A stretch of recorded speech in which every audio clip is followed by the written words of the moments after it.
Hello students, welcome to our tuition classes. आज हम application of derivative chapter में question number 35 करेंगे।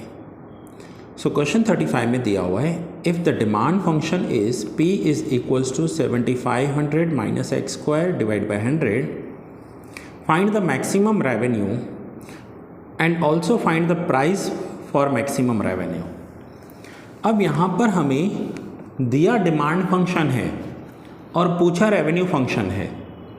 तो जब भी आपको ऐसा दिया हुआ हो कि डिमांड फंक्शन दिया हुआ है, ठीक है, और रेवेन्यू फंक्शन पूछा हुआ है, तो आपको सबसे पहले रेवेन्यू फंक्शन फाइंड करना होगा। और रेवेन्यू फंक्शन क्या होता है? रेवेन्यू फंक्शन होता है x इंटू पी। अब रेवेन्यू क्या होती है? जैसे सपोज करो कोई स्टेशनरी का शॉप है, सेल कर रहा है। अब ये पेन है, ठीक है, या कोई प्रोडक्ट है 10 रुपीज़ का है और ऐसे 5 पीसेस आपने लिए, तो प्राइस है 10 रुपीज़ एंड डिमांड यानी क्वांटिटी है 5। सो 10 इंटू 5 उसका रेवेन्यू हो जाएगा 50। तो यहाँ पर रेवेन्यू फंक्शन होता है demand into price.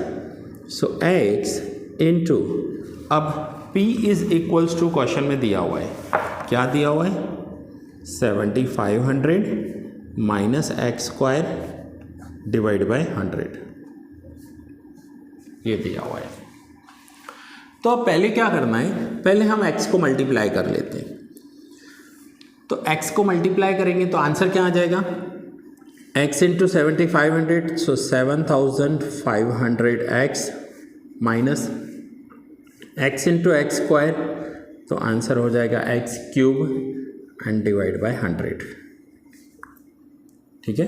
So now 7500 x divide by 100, अब हम इसे डिवाइड करेंगे and x cube divide by 100, तो ये हो जाएगा हमारा revenue function.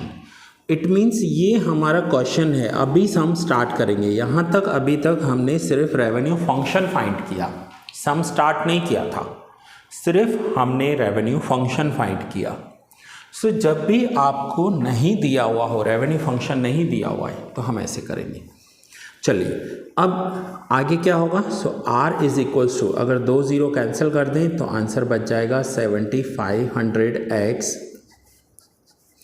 r is equals to 2 0 cancel, तो ये हो जाएगा 75x minus x cube divide by 100, तो ये हो गया रेवेन्यू। अब फर्स्ट स्टेप क्या है? फंक्शन का डेरिवेटिव करते हैं। तो derivative of revenue with respect to x, ऐसा लिखेंगे, derivative of revenue with respect to x। 7500x, तो 7500x है तो डेरिवेटिव हो जाएगा 75, x का डेरिवेटिव 1 होता है, माइनस x क्यूब का डेरिवेटिव होता है 3x स्क्वायर एंड डिवाइड में 100, सेम लिख देंगे। मैं वंस अगेन आपको रिमाइंड करवा दूँ, आप डायरेक्ट ये मत देखना, समझ में नहीं आएगा, पहले आप आगे के लेक्चर्स देखना। अब ये स्टेप नंबर 1 कंप्लीट हो गया कि हमने डेरिवेटिव ऑफ फंक्शन कर दिया। सेकंड स्टेप क्या है? तो सेकंड स्टेप मैं यहाँ पर कर रहा हूँ, इधर मैं स्टेप नंबर 1 लिख देता हूँ। ये स्टेप नंबर 1 हो गया हमारा। Now step number 2, derivative equals to 0। So derivative of revenue with respect to x is equals to 0। तो डेरिवेटिव की वैल्यू है, सो डेरिवेटिव की वैल्यू है 75 minus 3x square divide by 100 is equals to 0। So ये हो गया डेरिवेटिव इक्वल्स टू 0। अब minus 3x square है, राइट हैंड साइड लेके जाते हैं, तो 75 is equals to 3x square divide by 100। अब मुझे x की वैल्यू चाहिए। सो x की वैल्यू कैसे मिलेगी? तो मैं 75 लेफ्ट हैंड साइड है, ये डिवाइड में है तो राइट हैंड साइड जाकर मल्टीप्लाई हो जाएंगे, और ये मल्टीप्लाई में है तो डिवाइड हो जाएगा, is equals to x square. So therefore 75 into 100, 7500 divide by 3, तो आंसर हो जाएगा 2500 is equals to x square. So x is equals to, अब 2500 का रूट करेंगे तो x इक्वल्स टू 50। अब यहाँ पर आपको हो सकता है समझ में आए कि x इक्वल्स टू प्लस और माइनस 50 हो सकता है, क्योंकि रूट तो प्लस 50 भी हो सकता है, माइनस 50 भी, तो यस ऐसा हो सकता है, बट डिमांड है तो डिमांड हमेशा पॉजिटिव होगी, नेगेटिव नहीं होगी। सो x इक्वल्स टू 50। जैसे मैं आपसे पूछूं कि सपोज करो मैं एक बैच ले रहा हूं, मेरे क्लास में कितने स्टूडेंट बैठे हैं, तो आप बोलोगे 10, 20, 30। आप ऐसा नहीं बोलोगे कि -10 स्टूडेंट्स बैठे हैं। सो कभी भी डिमांड नेगेटिव नहीं हो सकती। So first step derivative, second step derivative equals to 0, तो x की वैल्यू मिल गई। अब थर्ड स्टेप क्या करना है, तो थर्ड स्टेप होता है डबल डेरिवेटिव करना है।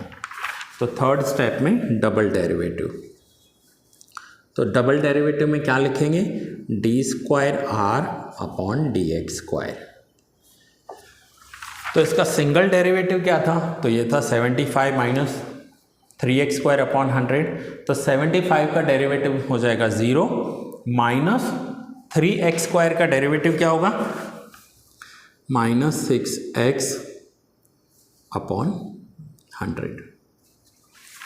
अब हमें ये हो गया second step, first, second and ये थर्ड स्टेप डबल डेरिवेटिव। अब हमें करना है फोर्थ स्टेप। तो फोर्थ स्टेप में क्या करना होता है कि जो x की वैल्यू है वो डबल डेरिवेटिव में रखनी होती है। तो x की वैल्यू, वैसे x की 2 वैल्यूज़ आती हैं, यहाँ पर एक ही वैल्यू आई है। एक वैल्यू क्यों आई है, क्योंकि हमें मैक्सिमम फंक्शन फाइंड करना है। तो अगर 2 वैल्यू आती हैं तो दोनों रखेंगे, एक वैल्यू आती है तो एक रखेंगे। तो यहाँ पर x की एक ही वैल्यू है तो वो रख देंगे, -6 × 50 / 100। तो ये x की एक ही वैल्यू है, लिख देंगे -6 × 50 -300 / 100। सो आंसर हो जाएगा -3 विच इज़ लेसर देन 0। अगर नेगेटिव है तो यहाँ पर लिखेंगे therefore revenue is maximum at x equals to, x क्या लिया हमने 50। सो फिर से पहले डेरिवेटिव इक्वल्स टू 0, x की वैल्यू मिली, x की वैल्यू को डबल डेरिवेटिव में रख दिया, नेगेटिव आया, नेगेटिव हो तो मैक्सिमम लिखते हैं। ये हो गया स्टेप नंबर 4। अब हम स्टेप नंबर 5 करेंगे। स्टेप नंबर 5 में क्या है, x की वैल्यू ओरिजिनल फंक्शन में रखनी है। तो ओरिजिनल फंक्शन रेवेन्यू फंक्शन, और रेवेन्यू में हमें मैक्सिमम रेवेन्यू चाहिए, क्योंकि यहाँ आ चुका है कि मैक्सिमम रेवेन्यू ही होगा x इक्वल्स टू 50 पे। सो रेवेन्यू फंक्शन है 75x माइनस x³/100। ये है एक रेवेन्यू फंक्शन, ठीक है। अब इस रेवेन्यू फंक्शन में हमें x की वैल्यू रखनी है 50। सो 75x की जगह पर हमने रखा 50 -50³ / 100। सो 75 × 50 करेंगे, 75 × 50, तो ये हो जाएगा 3750 -50³, तो ये हो जाएगा 1,25,000 / 100।